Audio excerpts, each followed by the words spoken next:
오늘 하나님께서 우리에게 주시는 말씀은 마가복음 16장 1절서부터 11절까지 말씀입니다.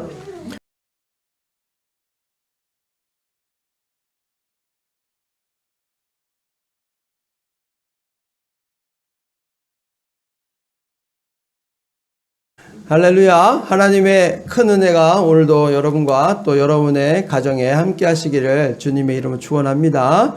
오늘은 부활이 주는 의미라는 제목으로 함께 같이 말씀을 나누겠습니다. 하늘의 미라리 또 여러 가지 식물들이 그 씨가 땅에서 떨어져서 썩지 않으면 열매를 맺을 수가 없어요. 썩는다는 것은 무엇을 의미하냐면 죽는다는 것을 의미하죠. 복음도 죽음에서 시작을 했습니다.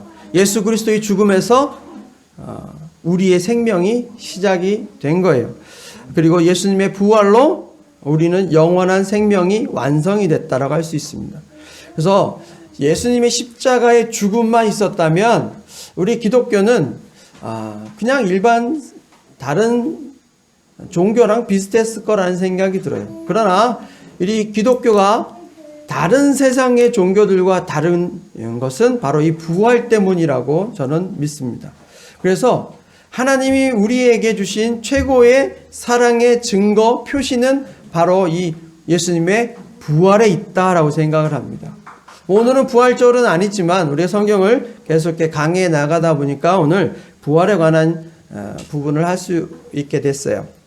부활은 예수님의 부활로 인해서 우리의 부활도 또다시 한번 우리의 부활도 성취가 될 것이다라는 증거가 됐다는 사실을 여러분 기억하면 좋겠어요. 그래서 오늘 이 부활의 이야기를 하면서 부활이 우리에게 주는, 오늘 본문을 통해서 부활이 우리에게 주는 의미가 무엇인지 살펴보려고 합니다.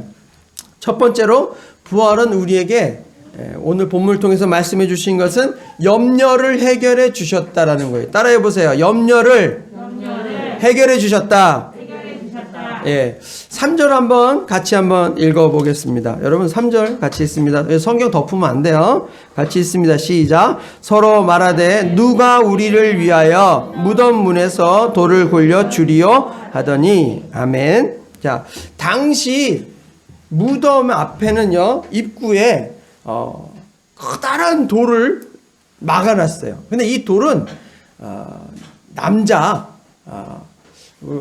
저처럼 힘이 좋은 별로 우리 정우경제처럼 이렇게 등치 좋은 사람이 3명, 4명이 붙어서 움직여야 입구가 구멍이 돌이 굴려져서 무덤의 입구가 막히거나 이제 열리기도 하는 일이 생기는 거예요. 근데 이 여인들의 힘으로는 이 돌을 열 수가 없어요. 그게 염려가 된 거예요. 1절에 보시면 막달라 마리아, 야고보의 어머니 마리아와 살로메 이렇게 3명의 여인이 예수님의 무덤을 향해 가요. 왜요? 예수님의 무덤에 예수님을 안장했을 때 갑자기 한 2시간밖에 정도 시간이 남지 않았었기 때문에 염을 제대로 하지 않고 그냥 둘둘둘 말아서 그냥 무덤에 넣었기 때문에 이 예수님을 사랑하는 이 여인들이 이 안식일이 이제 지나고 나서 바로 가서 이제 예수님의 몸에다 다시 향유를 바르고 뭐 이렇게 하려고 이 새벽에 올라가고 있는 거예요. 이 여인 대단한 거예요. 새벽에 올라가고 있어요.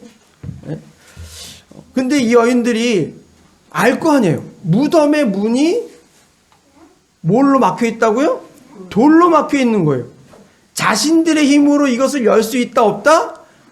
없다는 걸 알고 있어요. 그래서 염려가 되는 거예요. 염려하고 올라가는 거예요. 근데 만약에 그것을 알고 있었다면 잠자고 있는 남편 깨워서 야 같이 가자, 이거 우리 힘으로 못해 하고 이렇게 남자를 데리고 오든지 종을 데리고 오든지 뭐 그러면서 하인을 데리고 오든지 해가지고 이 문을 열어야 되는데 이 여인들을 성경에 보면 그런 일이 없어요. 여인들 셋이서만 무덤을 향해 가고 있어요. 여러분 이 여자들 대단하죠. 무덤을 향해 여자들이 가고 있어요. 나는 이 성경을 읽으면서 이 여자들 정말 깡이 굉장하다라는 생각이 들었어요. 여자는 남자보다 어떤 면에서 강한 면이 나타나기 시작하는 거예요. 사랑에 빠지면. 이 사람들은 사랑에 빠졌어요. 누구한테요? 예수님에게 사랑에 빠져 있었기 때문에 강한 용기를 낼 수 있었어요. 무덤에 돌이 있지만 모르겠어, 일단 올라가 보자 라는 마음으로 이 무덤을 향해서 갔다라는 거예요. 어떻게 보면 여러분 되게 무모해 보이지 않아요? 분명히 가서 그냥 돌아올지도 모르는데 이 여자들 참 대책 없다라는 생각이 들었을지도 모른다라는 거예요. 그러나 오직 예수님을 향한 이 사랑만으로, 이 사랑 하나만 가지고 이 무덤을 향해서 올라가고 있었다라는 거예요. 근데 무덤 앞에 도착하니까 놀라운 일이 벌어진 거예요. 한번 4절 한번 읽어봅시다. 4절 한번 읽습니다. 시작. 눈을 들어본 즉 벌써 돌이 굴려져 있는데 그 돌이 심히 크더라. 아멘. 자, 돌이 어떻게 돼 있었다고요? 굴려져 있었다고요. 여러분, 근데 중요한 단어가 있어요. 굴려져 있었다라고 했죠? 돌이 굴려져 있었다라는 이 단어 앞에 중요한 단어가 하나 있어요. 뭐예요? 보세요. 성경 날 보면 안 되지. 성경을 보세요. 돌이 굴려져 앞에 무슨 단어가 있어요? 에? 단어 하나 있어요. 이거 빨리 발견해야 되는데. 눈을 들어본 즉 벌써. 여러분, 이거 중요한 단어 벌써예요. 벌써. 여인들은 고민을 하고 염려를 하고 저 돌문을 어떻게 하지? 라고 걱정하면서 그래도 예수님을 사랑하는 마음에 무덤을 향해서 가고 있었어요. 근데 눈을 딱 들어서 보니까 돌은 이미 벌써 굴려져서 문이 열려 있었다라는 거예요. 때로 성경을 읽으면서 여러분 한 단어 때문에 은혜 받을 때가 있어요. 제가 바로 그때예요. 오늘 이 벌써라는 이 단어 하나에 제가 은혜 받았어요. 저는 여러분에게 동일한 이 벌써라는 단어가 주는 의미의 그 은혜가 있기를 소망합니다. 고민이 해결된 거예요. 근심이 해결됐어요. 언제요? 벌써. 근심의 문제를 가지고 무덤을 나아갔지만 이미 벌써 문제는 해결되어져 있었다라는 거예요. 벌써 돌이 굴려졌다. 아이고, 주여. 벌써 해결되었다. 벌써 준비되었다. 벌써 고쳐졌다. 이게 다 벌써가 주는 의미라는 것이죠. 주님을 사랑하고 그분을 위한 일을 시작할 때 하나님께서는 이미 벌써 고민거리, 걱정거리, 염려거리, 절망의 거리, 아픔의 거리들 다 미리 벌써 해결해 놓으셨다라는 거예요. 할렐루야. 여러분, 이 사실 믿으셔야 돼요. 여러분이 안고 있는 이 염려의 문제들 이미 하나님이 알고 계실까요? 모르고 계실까요? 알고 계신다라는 거예요. 그 문제를 이미 벌써 해결해 놓고 계시다는 거예요. 그리고 준비하고 기다리신다는 거예요. 이 말씀 속에서 구주 예수 그리스도로 믿는 사람들에게 주시는 은혜가 무엇이냐면, 저는 이 벌써라는 단어를 읽고 무엇을 느끼냐면, 넌 내가 책임져. 이걸 느낀. 하나님을 의지하고 하나님을 철저하게 따르는 사람에게는 하나님이 걱정하지 마. 벌써 문제 해결했어. 내가 너 책임진다. 네 인생 내가 책임진다. 걱정하지 마. 주님께서 우리에게 말씀해 주시는 거예요. 염려를 해결해 주셨다는 거예요. 이 여인들의 문제, 여인들의 고민, 여인들의 염려 이미 해결해 놓으셨다는 거예요. 오늘 주님 앞에 나오기 전에 여러분 어떤 근심이 있으셨어요? 어떤 고민이 있으셨어요?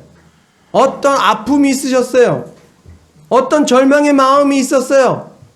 그러나 주님께서 이미 알고 계시다라는 거예요. 벌써 문을 열어 놓으신 거예요. 벌써 돌을 굴려 놓으시는 거예요. 여러분이 고민하고 괴로워하고 아파하고 힘들어하고 어떻게 하지는 가는 그 순간에 주님은 벌써 돌을 옮겨 놓으셨다는 거예요. 이 사실을 믿으시기 바랍니다.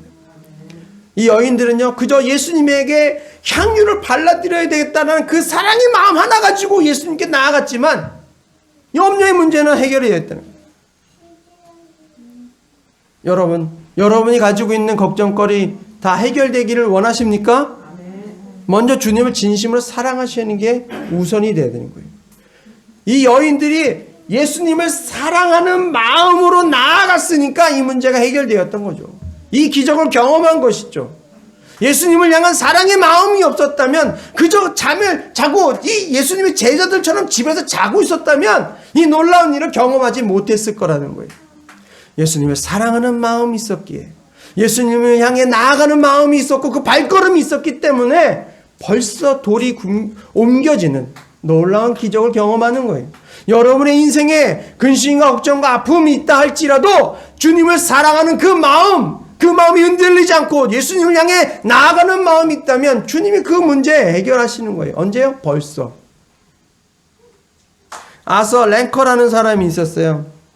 이 사람이 조그만 사업을 했는데 사업이 잘 안 된 모양이에요. 매일매일 걱정하고 염려하고 고민하면서 시간을 보냈어요. 그러니까 자꾸 이렇게 스트레스를 받으니까 몸도 안 좋아지죠. 힘들어지죠. 말도 거칠어지고. 그러다 어느 날 문득 이 사람이 이런 생각을 했어요. 아니, 내가 이렇게 매일매일 고민하고 염려하고 그것 때문에 스트레스 받을 것이 아니라 그냥 일주일에 한 요일을 내가 염려하는 일로 정하자. 그래서 이 사람이 수요일을 염려하는 날로 정했어요. 그리고 한 통을 구했어요. 이런 통을 하나 놓고 염려할 거리들이 생기면 거기다 종이를 적어가지고 여기다 집어넣는 거예요. 몇 월 며칠 여기 멸치국수집에 납품했음, 수금이 안 됨, 이렇게 집어넣는 거예요. 예. 고민되는 거 다 내가 수요일 날 적어가지고 고민할 거야. 지금은 안 해. 이렇게 다 적어. 열심히 수학 문제 푸는데 잘 안 풀림. 집어넣어요. 고민하지 마. 예. 다 염려거리를 다 집어넣고는 수요일만 되면 이제 그걸 하나씩 꺼내서 그때서 이제 고민하기 시작하는 거죠. 이거 진짜 고민되네. 이렇게 걱정거리들을 놓고 걱정을 이제 해야겠다라는 거예요. 그래서 하나씩 꺼내놓고 보는데 놀라운 것은요, 일주일밖에 지나지 않았지만 대부분의 문제든 해결이 되어져 있더라는 거예요. 극소수 몇 개만 진짜 걱정거리로 남아 있었던 것이지 대부분의 것들은 이미 저절로 해결이 되어져 있더라는 거예요. 이 사람이 내가 괜히 앞날에 대해서 끄집어 와가지고 오늘 괴롭게 나를 힘들게 할 게 아니었구나 하는 것을 깨달은 거죠. 여러분, 우리도 마찬가지예요. 앞날에 대해서 우리가 고민이 많죠. 걱정이 많죠. 염려가 많죠. 그러나 그 앞날에 대한 고민과 염려를 오늘 끌고 와가지고 오늘 나를 괴롭힐 필요가 없더라는 거예요. 왜요? 여러분, 하나님 있잖아요. 하나님이 여러분이 함께 하시잖아요. 수고하고 무거운 짐진 자들아 다 내게로 오라. 내가 너희를 쉬게 하리라. 여러분, 이거 그냥 예수님이 해주신 말씀이야 하고 그냥 넘어가면 안 돼요. 여러분에게 위로와 격려와 힘을 주시기 위해서 사랑의 말씀을 하신 거예요. 이것을 아멘하고 받아먹는 사람이 그 은혜를 경험하는 거예요. 저는 여러분이 이 말씀의 은혜를 경험해서 모든 염려를 하나님 앞에 다 내려놓고, 고민 내려놓고, 근심 내려놓고 주님께 맡기고 염려를 해결해 미리 벌써 해결해 주시는 하나님의 능력을 경험할 수 있게 되길 주님의 이름으로 축원합니다. 두 번째는요, 놀라지 말라는 거예요. 자, 따라해보세요. 놀라지 말자. 다시 한번 놀라지 말자. 네, 놀라지 마세요. 네. 무덤의 문이 열렸어요. 여인들이 놀랐을까요? 안 놀랐을까요? 전 놀랐을 거라 생각해요. 되게 웃기죠. 문이 열렸어야 되는데 어떡하지? 어떻게 열지? 하고 고민해서 올라갔는데 이미 열렸어. 근데 그게 놀라워. 왜? 어떻게 열렸지? 왜 열린 거지? 고민이 되는 거예요. 여자들이 무서워 떨면서 걱정하면서 올라갔는데 문제가 해결됐는데 오히려 더 그게 이 여인들에게 놀라움이 됐어요. 놀라움이 됐어요. 5절 한번 보시면 이 여자들 진짜 용감한 사람이에요. 5절 보시면, 자, 제가 읽습니다. 무덤에 들어가서 흰 옷을 입은 한 청년이 우편에 앉은 것을 보고 놀라매라고 했어요. 이 여인들 제가 왜 용감하다고 그러냐면요, 무덤의 문이 열렸는데 나 같으면 도망갔을 것 같은데 이 여인들은 그 무덤에 들어갔다는 거예요. 들어갔대요. 무슨 일이 벌어진 건가 하고 그 무덤 안에 들어갔다라는 거예요. 이 들어가서 여인들 두 가지를 놀라요. 첫 번째는 예수님이 계시지 않는 것에 놀랍니다. 또 하나는 낯선 청년이 있는 것에 놀라요. 두 가지를 놀랍니다. 이 여인들에게는 놀라운 일이었고 사랑하고 존경하는 예수님의 몸이 사라졌어요. 어떡하지? 하는 고민과 두려움과 걱정이 되었을 거예요. 이 앞으로 이 일이 어떻게 돼야 되지? 걱정이 됐을 거예요. 사람들은 자신들이 예상하지 못하는 일이 발생했을 때 두려움이 생겨요. 또 예상할 수 없는 일이 발생했을 때 기대하지 않는 일이 발생했을 때 사람들은 놀랍니다. 근데 문제는요, 우리의 인생은 항상 앞날을 예상할 수 없다라는 거예요. 여러분이 예상하는 대로 일들이 안 된다라는 거예요. 예전에 우리 먼저 있던 교회에서 신방을 간 적이 있어요. 이 여집사님 믿음이 아주 좋으셨어요. 근데 이 여집사님에게 문제가 있었어요. 고민거리가 있었어요. 무엇인가 예배 딱 드리면서 살펴보니까 아들이에요. 이 집사님이 뭐라고 얘기했냐면, 우리 아들이 4학년 때는 너무너무 엄마를 사랑하고 아빠를 사랑하고 너무너무 착한 아이들이었고, 엄마, 내가 엄마를 위해서 무엇 할게, 뭐 이렇게 굉장히 말도 예쁘게 하던 아들이었는데, 이 친구가 사춘기를 겪으면서 눈에서 살기가 나오는 거예요. 제가 봐도 눈에서 살기가 나오더라고요. 야, 레이저가 나오는 거예요, 레이저가. 이분이 뭐라고 이야기하시냐면, 내 아들이 이렇게 될 줄 전 몰랐어요. 근데 사춘기 때는 다 그래요. 우리 아들도 레이저 나왔어요. 지금도 나오고 있어요. 근데 이제 사춘기 지나면 레이저가 사라지고 사람으로 다시 되돌아옵니다. 근데 그 어머니 바라보면서 그런 거예요. 예상하지 못했어요. 우리 아들 이렇게 될 줄 몰랐어요.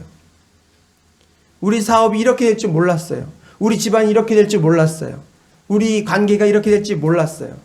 여러분, 모르는 게 우리의 인생이잖아요. 그러는 우리는 두려움에 떠는 거예요. 걱정하는 거예요. 어떻게 될까?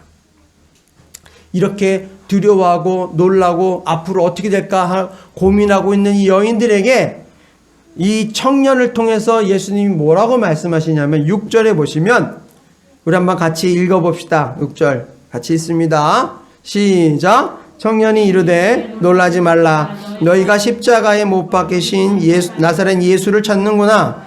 그가 살아나셨고 여기 계시지 아니하니라. 보라, 그를 두었던 곳이니라. 아멘. 자, 놀라운 이야기를 해주는데 이 청년이 천사죠. 이 천사가 무엇이라고 얘기해요? 놀라지 말라고 이야기해요. 이 여인들이 예수님의 시체가 사라졌어. 이제 앞으로 어떻게 되는 거야? 걱정하고 두려워하고 놀라고 있을 때 이 천사는 무엇이라고 얘기해요? 놀라지 말라고 이야기해주고 있는 거예요. 여러분의 인생에 우리의 앞날에 불확실하니까 놀랍고 두렵고 걱정되는 일이 많은데 주님 우리에게 말씀하시는 거예요. 뭐라고요? 놀라지 말라고. 여러분, 놀라지 마세요. 두려워하지 마세요. 전에 섬기던 그 축복교회 목사님이 자주 이런 말씀을 해주셨는데 그게 자주 듣다 보니까 제 마음에 새겨졌어요. 여러분에게도 이야기해주고 싶어요. 그분이 뭐라고 이야기했냐면 설교 중에 자주 하신 말씀, 겁두떨럴, 겁두떨럴, 이렇게 발음이 힘들어. 겁두떨럴. 이게 뭐냐면요, 겁내지 마라, 두려워하지 말라, 떨지 마라, 그 다음에 떨롤, 놀라지 말라. 이게 힘들어. 발음만 좋으면 좋겠어요, 이게. 겁두떨롤. 한번 해보세요. 겁두떨롤. 발음 잘 안 되죠? 나만 그런 거 아니죠? 근데 이거 한번 오늘 여러분의 마음에 이 겁두떨롤이 새겨졌으면 좋겠어요. 하나님 안에서 겁내지 마시고 두려워하지 마시고 떨지 마시고 놀라지 마시고 겁두떨롤 쫄 이렇게 했으면 좋겠어요. 쫄지 말라고. 여러분, 겁들떨러라 하시기 바랍니다. 왜요? 천지를 지으신 하나님이 저와 여러분의 아버지가 되시기 때문에. 여러분이 믿고 있는 그 하나님이 천지를 만드신 분이에요. 온 세상을 만드신 분이에요. 사람을 만드신 분이에요. 해, 달, 별들, 우리 눈앞에 있는 것들을 만드신 전능하신 하나님이에요. 그분이 불변하시도록 사랑하시는 거예요. 변하지 않는 거예요. 여러분을 향한 사랑은 변하지 않는 거예요. 그 하나님이 우리의 아버지가 되는 거예요. 저와 여러분의 아버지가 되는 거예요. 두려워하지 마요. 아무리 자식이 사춘기가 있어서 나 저놈 아들 안 삼을 거야 막 이래도 아버지는요 놓지 못해요. 그 사랑하는 마음을 놓지를 못해요. 아무리 사고를 쳐도요 아들은 아들인 거예요. 우리가 부족하고 연약해도 하나님에게 우리는 아들은 아들인 거예요. 딸은 딸인 거예요. 바뀌지 않아요. 그 하나님이 우리를 눈동자같이 지켜보시는 거예요. 지켜주시는 거예요. 보호해 주시는 거예요. 겁들떨러라는 거예요. 두려워하지 말라는 거예요. 겁내지 말라는 거예요. 쫄지도 말고 떨지도 말고 놀라지도 말라는 거예요.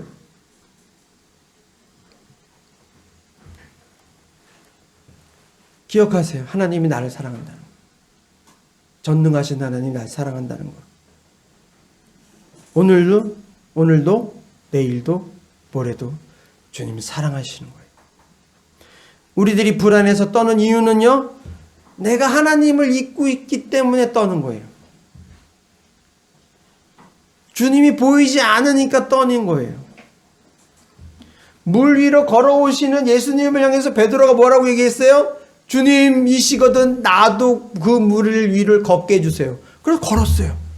근데 베드로가 물에 빠지는 일이 생겼어요. 언제 빠졌어요? 베드로가 바람이 일어서 물이 확 파도가 이는 것을 바라보았을 때 가라앉기 시작했어요. 예수님만 바라보면서 나아갔을 때는 물에 빠지지 않고 걸었어요. 그러나 그의 눈길이 물길로 바뀌었을 때, 파도를 바라보면서 두려움이 생겼을 때 가라앉기 시작했어요. 여러분, 주님만 바라보세요. 주님을 바라보고 주님을 의지할 때 하나님이 두려워하지 않게 하시고 놀라지 않게 해주시는 거예요. 왜요? 우리 하나님 여러분 사랑한다니까요. 그리고 전능하신 하나님이라니까요. 세상을 만드신 하나님이 여러분과 함께 하십니다. 더욱더 주님을 의지하시고 우리의 모든 염려와 근심을 다 벌써 돌굴려 놓으셨다라는 것을 기억하면서 우리 놀라지 않았으면 좋겠어요. 자, 세 번째로는요, 부활의 주를 전해야 되는 거예요. 부활하신 예수님이 이 여인들에게 주신 부활 소식을 전하라고 명령을 내리세요. 6절과 7절 우리가 다시 한번 읽어보겠습니다. 6절 7절 좀 길지만 같이 읽습니다. 시작. 너희가 청년이 이르되 놀라지 말라. 너희가 십자가에 못 박히신 나사렛 예수를 찾는구나. 그가 살아나셨고 여기 계시지 아니하니라. 보라, 그를 두었던 곳이니라. 가서 그의 제자들과 베드로에게 이르기를 예수께서 너희보다 먼저 갈릴리로 가시나니 전에 너희에게 말씀하신 대로 너희가 거기서 배우리라 하라 하는지라. 아멘. 복음을 전하라는 거예요. 가라. 그래서 무엇을 전하는 거예요? 나사렛 예수가 여기 계시지 않. 여기 어디예요? 무덤이죠. 여기 이 무덤에 계시지 않는다. 죽지 않았다. 살아나셨다. 갈릴리에서 보자고 하신다. 있는 사실 그대로 전하라는 거예요. 복음을 전하는 것, 예수의 부활의 소식을 전하는 것, 바로 이런 거죠. 내가 경험하고 내가 봤던 예수, 내가 내가 만났던 예수를 전하는 거예요. 받아들이고 안 받아들이는 거는요, 상대방 책임인 거죠. 이 여인이 가서, 우리 9절부터 11절까지 보시면 이 막달라 마리아가 예수님 살아나셨다, 무덤에 안 계시다 라고 제자들에게 전했어요. 제자들이 어떻게 반응했어요? 정말이야? 야, 신난다. 와, 즐겁다. 다행이다. 이랬어요? 아니요. 11절 보시면요, 듣고도 믿지 아니하였더라고 그랬어요. 여러분, 예수님을 쫓아다녔던 제자들도 안 믿었어요. 그런데 우리가 예수의 이름을 복음을 전한다고 그 사람이 안 받아들이는 것을 쟤 이상해 라고 생각하면 안 된다는 거예요. 당연한 거예요. 누가 처음 전했는데 그걸 믿어요? 안 믿어요. 이상한 거죠. 죽은 사람이 살아났대요. 어떻게 믿어요? 당연한 거예요. 우리가 복음을 전했을 때 그 사람이 예수의 복음을 받아들이지 않는다라고 이상하게 생각하고 좌절하지 말라는 거예요. 다만 우리가 해야 될 일은 뭐예요? 그냥 내가 경험했던 예수, 내가 예수 만나기 전에 나의 모습과 예수를 만나고 예수를 믿고 난 이후에 내 모습이 달라진 것에 대해서 그냥 있는 사실 그대로 이야기하면 되는 거예요. 받아들이고 안 받아들이고 그래서 변하고 안 변하고는 그 사람 책임이고 하나님이 하실 일이라는 거예요. 내가 할 일은 그저 있는 사실 그대로 전하기만 하면 되는 거예요. 1940년에 미국에서 있었던 일이랍니다. 노트르담 미식 축구팀의 센터 포지션을 맡고 있는 프랭크 사만스키라는 이 축구 선수가 민사소송에 연루가 돼서 증인으로 법정에 서야 했답니다. 판사가 그에게 묻습니다. 당신은 노트르담 미식 축구팀의 선수로 출전한 일이 있습니까? 네, 있습니다. 하고 이 샤만스키가 대답을 합니다. 발음이 욕 같아서 좀 그렇긴 한데 들으세요 그냥. 그냥 프랭크라고 할게요. 사만스키 하니까 자꾸 이놈 스키 저놈 스키 자꾸 생각나가지고 안 되겠어요. 그냥 프랭크라는 이 친구였어요. 이 재판장이 좀 웃으면서 이야기합니다. 아, 그래요? 그러면 당신은 스스로 어느 정도의 실력을 가지고 있다라고 생각을 합니까? 그래서 이 프랭크라는 청년이 좀 생각을 하다가 당당하게 이렇게 이야기하는 거예요. 저는 역대 센터 중에 가장 뛰어난 선수라고 생각합니다. 라고 당당하게 이야기하는 거예요. 감독이 뒤에서 방청석에 있다 깜짝 놀란 거예요. 왜냐면요, 이 프랭크라는 사람은 평소에 조용조용하게 있었대요. 겸손했대요. 아, 제가 뭐 감독님이 가르쳐 주는 대로 해서 이렇게 된 거죠. 뭐 이렇게 늘 언제나 겸손했던 사람인데 이 법정에서는 당당하게 자기가 역대 최고의 센터라고 당당하게 이야기를 하니까 깜짝 놀란 거죠. 재판에 이제 증언이 다 끝나고 재판도 끝났어요. 집에 이제 그 재판하는 법원에서 나오는 중에 이 감독이 그 프랭크를 왕 함께 같이 나오면서 물어보는 거예요. 자네, 내가 자네를 여러 해 봤는데 늘 언제나 겸손하고 참 그런 자네가 법정에서는 그렇게 당당하게 내가 최고의 센터입니다. 역대 최고의 센터입니다라고 말한 모습에 나는 몹시 놀랐네. 왜 그런 거야? 라고 묻자 이 청년이 이렇게 대답을 한 거예요. 프랭크가. 저는 재판장 앞에서 손을 들고 오직 진실만을 말할 것을 선서했습니다. 그래서 제가 믿고 있고 제가 알고 있는 진실만을 이야기했을 뿐입니다. 라고 이야기했다는 거예요. 법정에 서면요, 진실을 이야기해야 돼요. 거짓을 이야기하면 그것은 위증죄가 되는 것이죠. 진실만을 말해야 되는 것은 여러분 사실 법정에서만 진실만을 말하는 게 아니라 우리 일상에서도 그리스도인은 진실만을 말할 수 있어야 한다는 거예요. 증인이란 이런 거죠. 내가 바라보고 내가 경험한 내가 본 것만 정확하게 있는 그대로 사실 그대로 이야기만 하면 되는 거예요. 여러분이 예수를 만나서 내가 이렇게 예수를 믿기 전에는 내가 이랬었는데 예수 만나고 나서 나 이렇게 바뀌었어 라고 말할 수 있어야 돼요. 저 그냥 간단하게 얘기하냐면요, 저는 죽음에 대한 두려움이 있었어요. 죽으면 깜깜한 어둠 속에 들어가서 사라져버린다라고 생각했어요. 나 혼자 있다라고 생각했어요. 그래서 죽음이 두렵고 무서웠던 사람이에요. 불 꺼놓고 깜깜한 밤에 어딜 나가지 못했던 사람이에요. 그러나 예수 만나고 난 이후에 확연하게 달라진 거는 죽음에 대한 두려움이 없다는 거예요. 저는 아까도 예배 드리기 전에 예수님 빨리 오셨으면 좋겠다 생각했어요. 오늘 오셨으면 좋겠다 생각했어요. 예수를 만나고 난 이후에 확연하게 달라진 것은요, 죽음에 대한 두려움이 사라졌다는 거예요. 어둠에 대한 공포가 사라졌다는 거예요. 깜깜한 밤에 혼자서 교회에서도 기도해요. 전에는 무서워서 못했는데 이제는 해요. 왜요? 예수 만나고 내가 달라졌어요. 이게 사실이에요. 내가 만났고 내가 경험한 이야기를 전하는 거예요. 이것을 믿고 안 믿고는 상대방의 이야기예요. 저는 여러분이 예수를 경험했으면 좋겠어요. 특별히 요즘에 많이 기도하고 있는 게 있어요. 저는 우리 자녀들 위해 기도합니다. 우리 아들뿐만 아니라 오늘 여기 나와 있는 우리 모든 자녀들을 위해서 기도하는 게 있어요. 뭐냐면요, 내가 예수 만나서 이렇게 놀랍게 변한 것처럼 우리 자녀들이 예수 만났으면 좋겠다는 거예요. 예수님 만나주세요.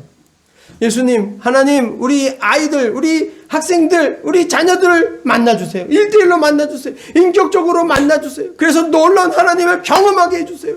주님이 주시는 놀라운 기적을 경험하게 해주세요. 제가 늘 기도하는 문제예요. 여러분을 위해 기도합니다. 여러분의 자녀를 위해서 그걸 놓고 열심히 기도하고 있어요. 예수 만나면 달라져요. 인생이 바뀌어요. 부활의 예수를 만나서 저는 여러분이 그 만난 예수를 전하는 부활의 증인이 되셨으면 좋겠어요. 부활의 증인의 삶을 사셨으면 좋겠어요. 자, 부활이 우리에게 어떤 의미를 줍니까? 부활은요, 우리의 염려를 다 하시고 벌써 돌을 굴려 놓으신다는 사실이에요. 우리에게 주님은 놀라지 말라고 말씀하고 계시는 거예요. 겁들떨러 잊지 마십시오. 부활의 주를 전하라고 말씀하고 계시는 거예요. 이 세 가지를 기억하시고 복이 있는 하나님의 자녀, 주님의 백성이 되어 오늘도 내일도 힘있게 당당하게 승리하는 자의 삶을 사시길 주님의 이름으로 축원합니다. 기도하겠습니다.